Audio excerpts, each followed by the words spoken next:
teachers, and welcome to my movie vlog.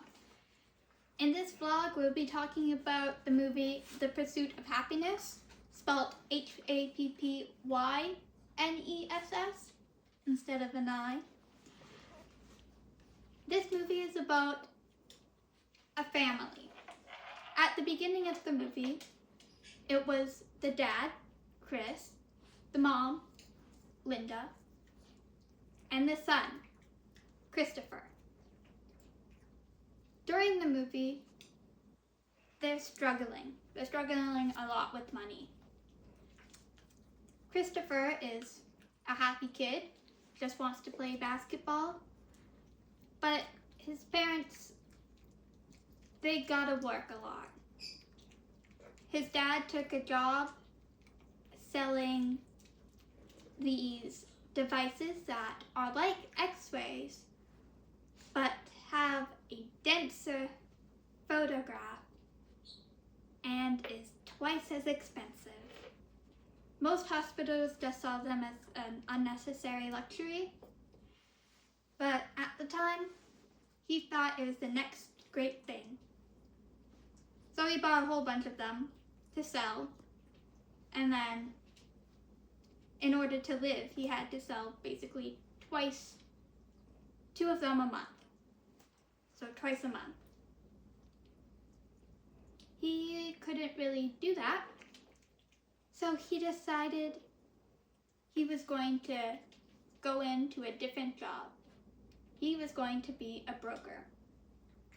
He decided this after meeting a man who had a really nice car. And that was basically it. That was the reason he decided to go into broking. He needed money, and this guy had a nice car and said he was a broker. So he went into broking. It's a very competitive internship to get into broking that doesn't pay any money. Where there's 20 applicants and only one would be asked to join the company after 6 months and actually hired. Most of the 20 applicants were guys who knew someone to get into the application, or they had money and they went to a really nice college. Chris did not have that luxury. He did not go to college. He grew up in a small town where he was top of his class. He then did navigation in the army and was top of that class.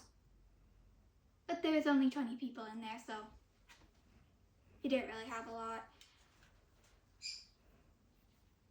During this movie, two quotes really stuck out to me.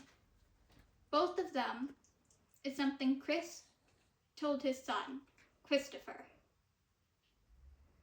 The first quote he told when the wife just left. "Are you happy? 'Cause I'm happy. And if you're happy and I'm happy, that's a good thing, right?" The second was something he told his son playing a game of basketball. And his life wasn't really looking too good. He was living out of a motel. He just couldn't afford a lot of stuff. And he kind of took it out on his son a bit. This was after he told his son that it was unlikely to be a professional basketball player. Hey, don't ever let someone tell you you can't do something. Not even me. You got a dream, you gotta protect it. People can't do something themselves. They want to tell you you can't do it. If you want something, go get it. Period. This was the lesson of the movie, I believe. That if you got a dream and you want it and you work for it, might not get it, but you should still try. Christopher ends the movie as a happy boy. Chris ends the movie as a happy man who went and worked through his internship, worked hard, and then he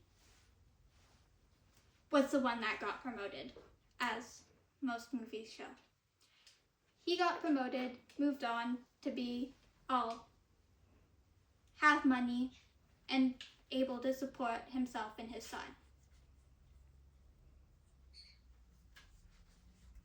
The most symbolic thing about this movie to me was the Rubik's Cube.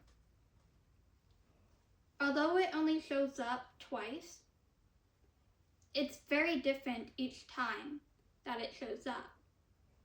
The first time, Chris tries to solve it. He gives up halfway done. He doesn't complete it.